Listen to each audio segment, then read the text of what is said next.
case or what you know about it?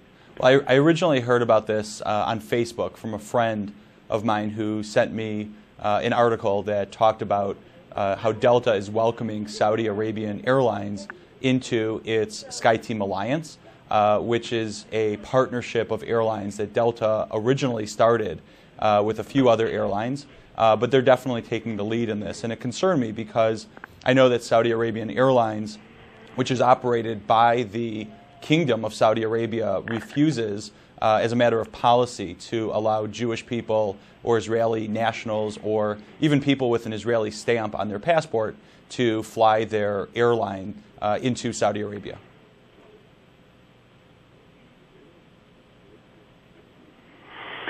Okay, and now Delta says that Delta, as you might imagine, is distancing themselves from that, saying that they have no discrimination policy, but I guess you find a line there because of their partnership. Can you talk just a little bit about that? I would agree with Delta that they don't have a discrimination policy. The issue here is guilt by association. They have welcomed another airline into their SkyTeam alliance that does in fact discriminate.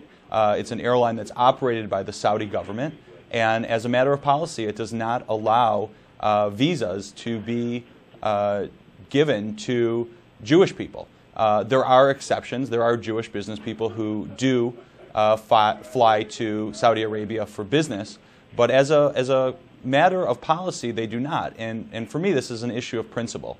If Delta is in association with that airline, I have a problem with that.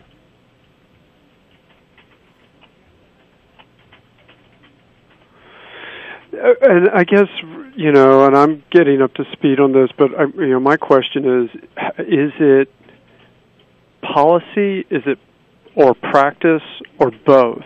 Is it policy but not actually implemented, or you see where I'm getting? Right. From what I understand, the Kingdom of Saudi Arabia does not allow Jewish people or Israeli nationals into its country.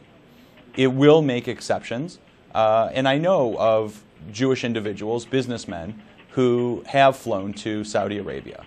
That doesn't mean that they don't discriminate. It's really no different had this been the case with South African apartheid. I live in Metro Detroit. We have a Delta hub here. The majority of flights that I take are operated by Delta.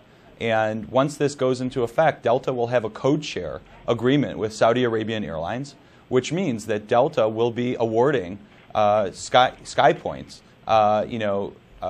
reward miles to individuals who fly to Saudi Arabia. And that is a discriminatory country. I realize that our government does business with Saudi Arabia, that we have businesses here in the U.S. that do business. For me personally, I fly Delta and I fly it often, and this does not sit well with me. This is clearly an issue of Delta forging an alliance with an airline that discriminates.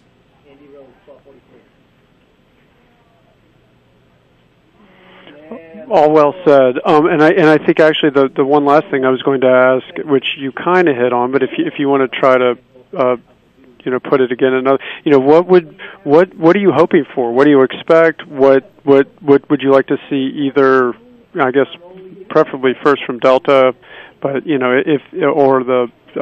or SA?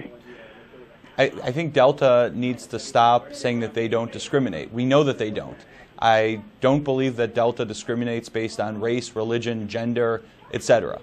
However, they are a founding member of the SkyTeam Alliance, and based on their press release that was issued on January 10th of this year, they are excited to welcome Saudi Arabian Airlines into their SkyTeam Alliance, into this partnership, and I really think that Delta would be making a great stand in the interest of human rights if they said that they are retracting that they are not going to welcome Saudi Arabian Airlines into the SkyTeam Alliance, that there will not be a code share agreement with Saudi Arabian Airlines, and that they apologize for getting into this partnership. It is clearly guilt by association, and I know of many individuals, both Jewish and non-Jewish, Israelis, non-Israelis, who would feel much better if Saudi Arabian Airlines was not part of the SkyTeam alliance, which Delta formed and is taking a lead on in this case.